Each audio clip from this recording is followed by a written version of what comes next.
Всем доброй ночи. Итак, друзья мои, мне написали несколько человек, и до этого писали вот последние, наверное, недели полторы, где-то так.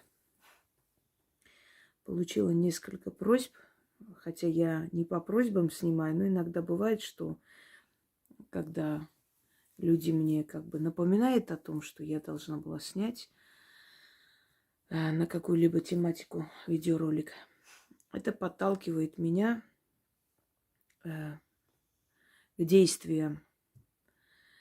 Собственно говоря, и вот эти чертенята, это мне Яна подарила, вот эти вот детки, капризули. Они не просто так здесь находятся. Мы сейчас с вами поговорим о кусючих детях, кусачих. Наверняка в детском садике, когда вы ходили в детский сад или ваших детей устраивали туда, может быть, даже, к несчастью, ваш ребенок кусается. Наверняка такое уже вы слышали и знаете, что это явление нередкое и встречается иногда. В последнее время и чаще. Причин тому много. Ну, может быть, психическое заболевание у ребенка, может, нервозность, может, дома, скажем так, обстановка не очень мирная и хорошая. Такое бывает. И ребенок, ой, извиняюсь, это мне будильник, я соседскую собаку кормлю, на всякий всегда ставлю, чтобы не забыть. И ребенок иногда вымещает свою агрессию на своих сверстниках, ну или друзьях. То есть он вот эту всю агрессию, недосказанность, невысказанность дома, он срывает на детях. Ну вот как, может быть, сравнение не очень, но домашние питомцы, собаки. Если собака каждый день, кроме ругани, избиения, кроме, скажем так, жестокости, ничего не видит, то в конце концов начинает срывать свою злость на соседских собаках, кошках. Потому что собака адекватная, нормальная, если дома есть общение с этой собакой, хорошие отношения, если он ест, сколько ему положено, и ведет свою собачью жизнь, как положено, то он не будет кидаться на людей и на кошек, собак, потому что в нем нет этой агрессии. Да, есть его инстинкты природные, может, залает, напугает, может быть, но вот именно с целью напасть, чтобы причинить вред, такого не будет. Потому что в нем нет вот этого вот, этой накопленной агрессии, которую хочет выместить где-либо. Но иногда бывает, что семья, в принципе, нормальная, как бы хорошие люди, ничего такого нет, нет причин у ребенка озлобиться, но он вот такой вот просто кусает всех подряд. И это очень опасно, во-первых. Иногда до костей кусают палец. Я помню, в детстве у нас были соседи, и вот практически одногодки эти мальчики.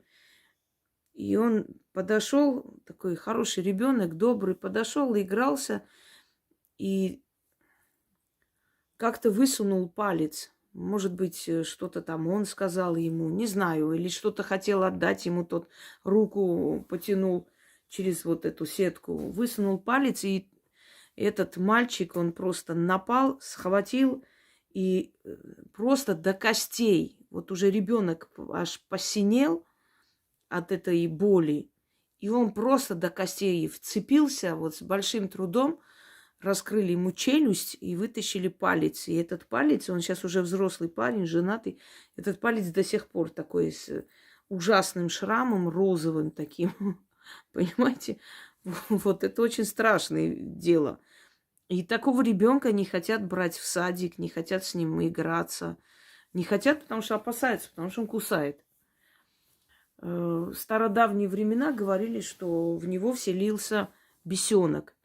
А так его и называли. Чертенок, бесенок. какой-то бешеный. И это, естественно, и неприятно для родителей. И детям с таким ребенком находиться не очень, скажем так, хочется, и вообще это небезопасно. Ну вот что делать, вот если ваш ребенок такое творит? Без причины, просто кусается. Возьмите кусок вареного мяса, или можно колбасу, в конце концов, или что-нибудь такое, ну, мясное нужно. И попросите ребенка, значит, покусать, оторвать кусочки и отдать вам. Берете на эти два кусочка, вот один, который у вас в руке был, второй, который он откусил, оторвал и отдал вам. Значит, кладете на левую ладонь, читайте над этими кусочками 6 раз и отдаете собаке, любой собаке, может домашней. Тут вреда нету никакого, просто кусючесть уходит от ребенка к собаке. Для того, чтобы уж точно как бы быть спокойным, постарайтесь вот начитывать хотя бы раз в неделю, пока полностью не забудется эта беда. Может быть, сразу поможет. Но в любом случае подстрахуйтесь и читайте раз в неделю, пока ваш ребенок в таком маленьком еще возрасте, в садике. И когда полностью прекратится, больше нет нужды читать. Такое делали в древние времена, но я вам как бы передаю вот этот метод, даже не знаю, не исцеление, а как бы исправление этой ситуации и свой заговор. Итак, попросили ребенка вот, откусить кусочек колбасы и отдать вам. Вот покусай, вот, укуси и дай мне, пожалуйста. Или там вареное мясо. Укуси, дай мне. Кладете на левую ладонь и сверху читаете 6 раз. И отдаете собаке. Можете уличной собаке отдать, можете своей собаке отдать.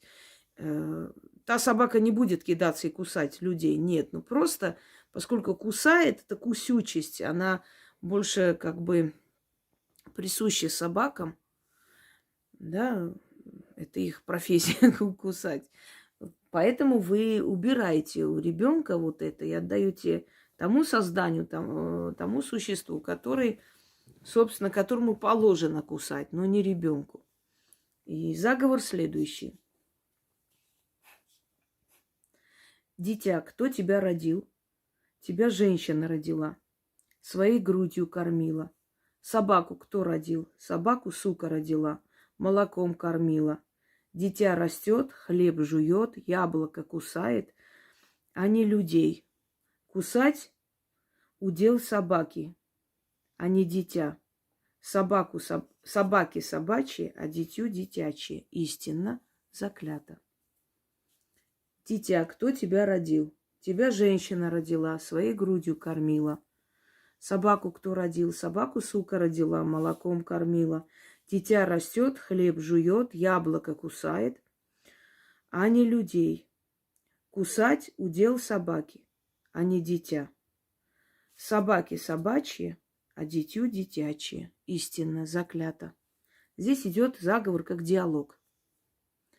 Вы как бы уговариваете вот подсознание ребенка не делать этого, потому что это не его удел, а удел собаки.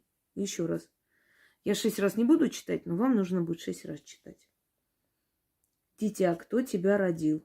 Тебя женщина родила, своей грудью кормила. Собаку кто родил? Собаку сука родила, молоком кормила. Дитя растет, хлеб жует, яблоко кусает, а не людей. Кусать удел собаки, а не дитя.